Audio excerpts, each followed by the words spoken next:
ಕೋಲಾರ ಜಿಲ್ಲೆಯಲ್ಲಿ ಸಾಂಪ್ರದಾಯಿಕ ಕೃಷಿ ಪದ್ಧತಿ ಮರೆಯಾಗಿ ಆಧುನಿಕ ತಂತ್ರಜ್ಞಾನದ ಅಳವಡಿಕೆ ಹೆಚ್ಚಾಗುತ್ತಿದೆ.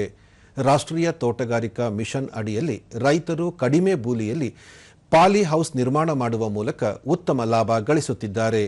ಈ ಕುರಿತ ಒಂದು ವರದಿ.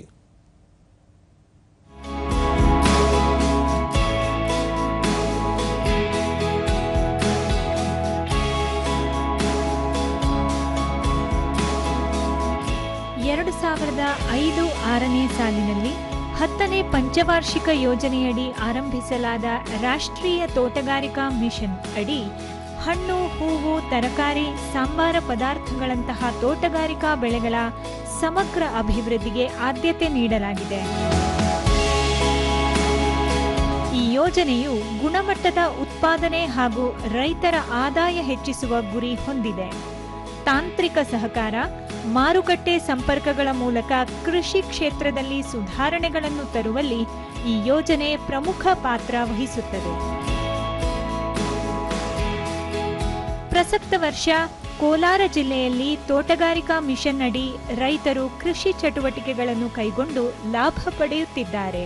ತೋಟಗಾರಿಕಾ ಮಿಷನ್ ಅಡಿ ಪಾಲಿಹೌಸ್ ನಿರ್ಮಾಣ ಮಾಡುವ ಮೂಲಕ ಸಸ್ಯಗಳಿಗೆ ಬೇಕಾದ ಅಗತ್ಯ ತಾಪಮಾನ ಕಾಯ್ದುಕೊಂಡು ಉತ್ತಮ ಗುಣಮಟ್ಟದ ತರಕಾರಿ ಹಾಗೂ ಹೂವು ಹಣ್ಣುಗಳನ್ನು ಬೆಳೆಯಲು ಸಾಧ್ಯವಾಗಿದೆ.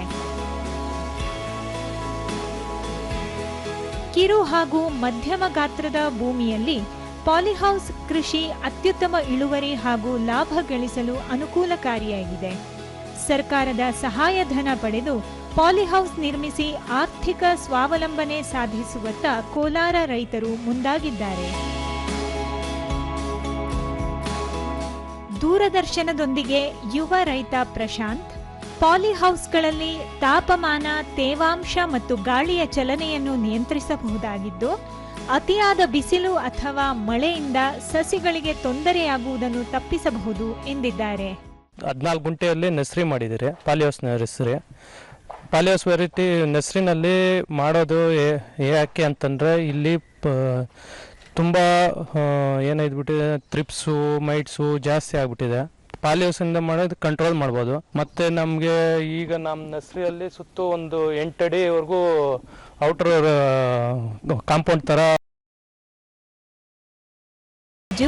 ನಿಯಂತ್ರಿತ ವಾತಾವರಣ ಇರುವುದರಿಂದ ರೋಗಗಳ ಹರಡುವಿಕೆ ಕಡಿಮೆ ಇರಲಿದೆ. ಕೀಟನಾಶಕಗಳ ಬಳಕೆಯ ಅಗತ್ಯವೂ ಇರುವುದಿಲ್ಲ.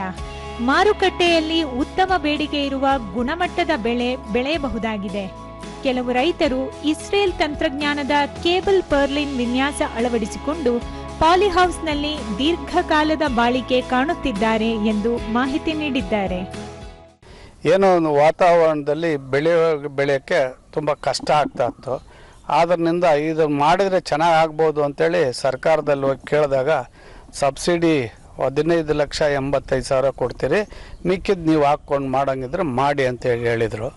ಆ ಥರ ಆಗಲಿ ಮಾಡಬೇಕು ಅಂತೇಳಿ 1 ಎಕರೆದಲ್ಲಿ ಮಾಡಿದ್ದೀವಿ. ಫ್ಲವರ್ ಹಾಕಿದ್ದೀವಿ. ಫ್ಲವರಲ್ಲಿನೂ ರೇಟು ಒಳ್ಳೆ ರೇಟ್ ಸಿಕ್ತು. ರೈತ ನಾರಾಯಣಸ್ವಾಮಿ ಇಸ್ರೇಲ್ ತಂತ್ರಜ್ಞಾನದ ನೆರಳು ಪರದೆ ಮತ್ತು ಕೇಬಲ್ ಪರ್ಲಿನ್ ವಿನ್ಯಾಸದಿಂದ ರೋಗಗಳನ್ನು ಯಶಸ್ವಿಯಾಗಿ ನಿಯಂತ್ರಿಸಬಹುದು ಎಂದಿದ್ದಾರೆ. ಮಳೆಗಾಳಿಗೆ ಸೇಫ್ಟಿ ಇದು.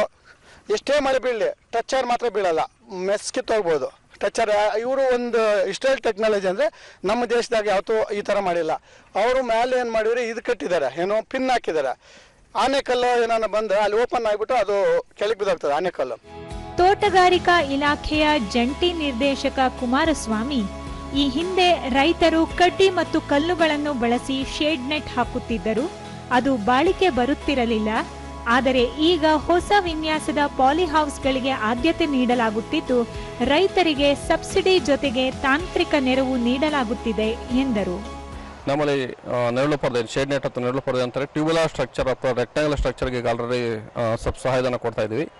ಕೋಲಾರ ಮತ್ತು ಚಿಕ್ಕಬಳ್ಳಾಪುರ ಜಿಲ್ಲೆಯಲ್ಲಿ ರೈತರು ನಾವೇನು ಗಮನಿಸಿದ್ವಿ ಅಂದರೆ, ಕಲ್ಕಂಬ ನೆಟ್ಬಿಟ್ಟು ಅಥವಾ ಕಡ್ಡಿ ನೆಟ್ಬಿಟ್ಟು ಅದಕ್ಕೆ ಕೇಬಲ್ ಪರ್ಲಿನ್ ಕೇಬಲ್ ವೈರ್ ಹಾಕ್ಬಿಟ್ಟು ಅದಕ್ಕೆ low cost polyhouse shade net ಮಾಡಿ ಅದರಲ್ಲಿ ಕೂಡ ತರಕಾರಿ ಬೆಳೆ ಬೆಳೀತಾ ಇರ್ತಾರೆ. ಇದರಲ್ಲಿ 7.29 lakhs ಸಬ್ಸಿಡಿ, 7.29 ಅಂದರೆ 50% ಸಬ್ಸಿಡಿ ರೈತರಿಗೆ ಸಿಗುವಂಥದ್ದು. ಒಟ್ಟಾರೆ ಕೋಲಾರದ ರೈತರು ಕಡಿಮೆ ಜಾಗದಲ್ಲಿ ಪಾಲಿಹೌಸ್ ನಿರ್ಮಿಸಿ ಮಾರುಕಟ್ಟೆಯಲ್ಲಿ ಬೇಡಿಕೆ ಇರುವ ಹಣ್ಣು ಹೂವು ತರಕಾರಿಯನ್ನು ಬೆಳೆದು ಆರ್ಥಿಕ ಲಾಭ ಗಳಿಸುತ್ತಿದ್ದಾರೆ. ಆಧುನಿಕ ಕೃಷಿ ಪದ್ಧತಿ ಅಳವಡಿಸಿಕೊಂಡು ಲಾಭ ಗಳಿಸಲು ನಿರೀಕ್ಷಿಸುತ್ತಿರುವ ಯುವ ರೈತರಿಗೆ ಇದು ಮಾದರಿಯಾಗಿದೆ.